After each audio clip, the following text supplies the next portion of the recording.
সুপ্রিয় দর্শক, ভারত বাংলাদেশের কিছু বিষয় নিয়ে আলোচনা করব। আজকে বাংলাদেশের স্বরাষ্ট্রমন্ত্রী সালাউদ্দিন আহমেদ তিনি বলেছেন যে বাংলাদেশের সীমান্তে কাঁটাতারের বেড়া দেওয়া হবে। আসলে কেন দেওয়া হবে, কি কারণে দেওয়া হবে, এর কয়েকটি কারণ আছে। কারণ বাংলাদেশের সাবেক প্রধানমন্ত্রী শেখ হাসিনা তিনি ভারতে চলে যাওয়ার পর থেকেই ভারত বাংলাদেশের সাথে সম্পর্ক ছিন্ন হয়েছে এবং ভারত বাংলাদেশের সম্পর্ক তেমন একটা ভালো নেই। কি কারণে নেই? গত 17 বছর আওয়ামী লীগকে যে বৈধতা দিয়েছে এবং ক্ষমতায় থাকার যত রকমের নীল নকশা সব তৈরি করেছিল সেই ভারত। আর ভারতের অধীনেই এই বাংলাদেশ চলতো এবং শেখ হাসিনার সময় বাংলাদেশ থেকে সব কিছুই লুটে পুটে নিয়ে তারা খেত। এটা বাংলাদেশের মানুষ না, শুধু সারা বিশ্বই জানে যে শেখ হাসিনাকে অবৈধভাবে ক্ষমতায় থাকার যে দায়িত্ব দিয়েছিল নরেন্দ্র মোদী। আজকে যখন সেই শেখ হাসিনা ক্ষমতাচ্যুত হয়েছেন, এখন বাংলাদেশ নিয়ে নানা ধরনের বিবৃতি দিচ্ছেন, বাংলাদেশকে দখল করার চিন্তা করেছেন, বাংলাদেশকে ইচ্ছা করলেই তা যখন তখন দখল করতে পারে, বিভিন্ন ভাষা তারা প্রয়োগ করছেন। বিশেষ করে পশ্চিমবঙ্গের, ভারতের যে পশ্চিমবঙ্গের মুখ্যমন্ত্রী হয়েছেন নতুন শুভেন্দা, এই শুভেন্দা ক্ষমতা পাওয়ার পরপরেই তিনি এমন এমন বক্তব্য দিচ্ছেন যে কোনো মুহূর্তে বাংলাদেশ ভারতের সাথে একটা উত্তেজনাকর পরিবেশ তৈরি হতে পারে। কিন্তু আজকে সেই উত্তেজনাকর পরিবেশ আরও তৈরি করার জন্য, যাতে দুই দেশের মধ্যে সম্পর্কটা ছিন্ন হয়ে যায়, সেই সম্পর্ক তৈরি করার জন্য আজকে যে উদ্যোগগুলো নিয়েছেন ভারত কি সম্পর্কটি উদ্যোগ নিয়েছেন?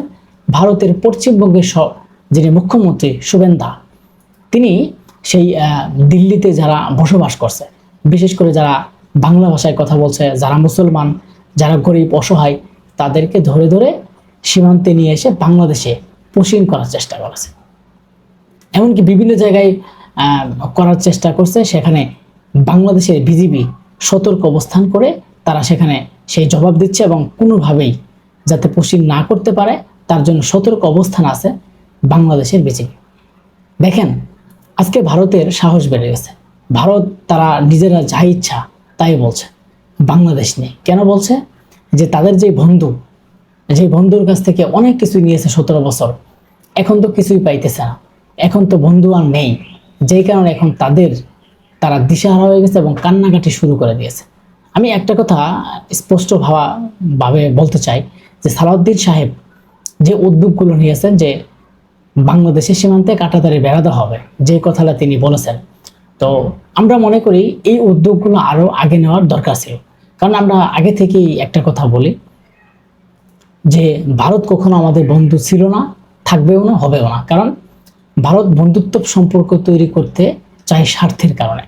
কারণ যখন শেখ হাসিনা চলে গেছে, এই মুহূর্তে ভারতের উচিত বাংলাদেশের সাথে, বাংলাদেশ সরকারের সাথে একটা ভালো সম্পর্ক তৈরি করে দুই দেশের মধ্যে যে কিভাবে একটা সম্পর্ক তৈরি হবে এবং এই দেশকে, ভারতকে কিভাবে বিশ্বের মর্যাদায় বিভিন্ন উন্নয়নের দিকে এগিয়ে নিয়ে যাবে, এরকম পরিকল্পনা না করে যখন স্বার্থের পরিকল্পনা হয় আর স্বার্থ যখন বাদ হয়ে যায়, তখনই বাংলাদেশের বিপদে ঢেলে দেওয়ার চেষ্টা। আপনি দেখেন, এই যে পুশিং করার ব্যাপারে, পুশিং করার যে চেষ্টাগুলো করেছেন, সেটা আসলে কতটুকু যৌক্তিক?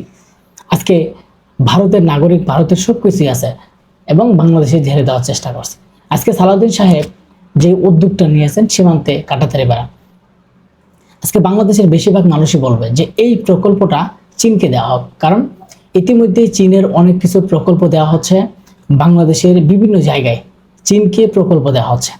বাংলাদেশের মানুষরা যে আমরা চীনের সাথে ভালো সম্পর্ক তৈরি করে, চীন যেভাবে দেশকে নতুনভাবে রূপান্তরণ করেছে, যেভাবে তাদের দেশকে সামরিক শক্তি থেকে শুরু করে অর্থনৈতিক প্রতিটা জায়গায় তারা সাকসেসফুল, আজকে তাদেরই নমুনা দেখে, তাদের আদর্শ নীতি ধারণ করে এই বাংলাদেশে বহুদূরে এগিয়ে যাক, এটাই কিন্তু বাংলাদেশের মানুষের প্রত্যাশা। বাংলাদেশের মানুষ চাই কখনো যে ভারতের গোলামি, ভারতের সাথে থাকা, এইগুলো কিন্তু বাংলাদেশের মানুষ চায় না। কারণ আমরা ইতিমধ্যে দেখেছি কয়েকদিন আগে একটা ঘটনা ঘটে গেছে, এটা অনাকাঙ্ক্ষিত ঘটনা ঘটে গেছে। কি হচ্ছে?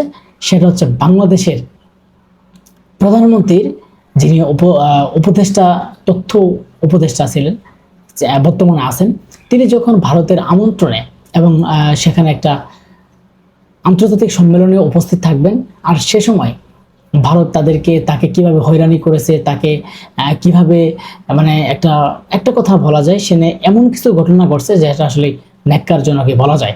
কারণ একজন প্রধানমন্ত্রীর উপদেষ্টা, যাকে মন্ত্রীর মতো পদমর্যাদা আছে, তাকে স্বাগত জানিয়ে না নিয়ে তার উপর যেই বেয়াজ্জতি করেছে, তার উপর যেই ভাষা প্রয়োগ করেছে, যেই সময়টা নষ্ট করেছে, তিনি তৃতীয় দেশ হয়ে বাংলাদেশে আবারও ফিরত এসেছে। এই যে একটা দূরত্ব, এই যে একটা ভারত বাংলাদেশের সাথে একটা দূরত্ব, কেন আজকে ভারত দূরে যাওয়ার মূল কারণ কি? ভারত যদি বন্ধু দেশ হতো প্রকৃতপক্ষে, তাহলে একটা দেশ, একটা সরকার যখন একটা সরকারকে বৈধতা দেওয়ার ভারতের কোনো দরকার ছিল না। আর আমার কথা হচ্ছে, ভারত তখন বৈধতা দিয়েছে, কিন্তু এখন যে সরকার আছে তাদের সাথে ভালো সম্পর্ক তারা তৈরি করতে চাচ্ছে না এবং করছেও না।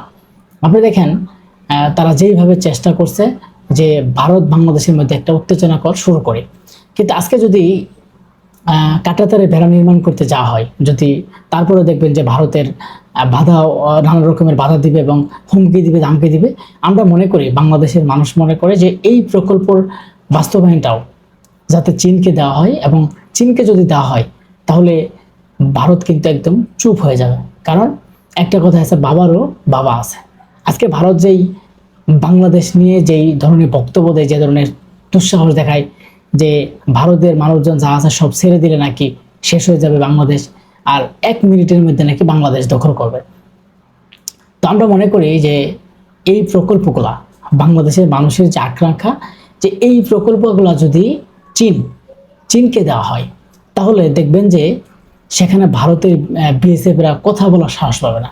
কারণ চীন যদি সেখানে দায়িত্বগুলো পায়, তাহলে দেখবেন যে নরেন্দ্র মোদী নিজেই চীনকে স্বাগত জানাবে এবং চীনের পায়ে পড়ে থাকবে। কারণ চীনের নাম নিলেই তার চোখের ঘুম হারাম হয়ে যায়, তার কান্না কাটি চলে আসে। কারণ চীন এতটাই শক্তিশালী, যে কোনো মুহূর্তে যুক্তরাষ্ট্রকেও শেষ করে দিতে পারবে।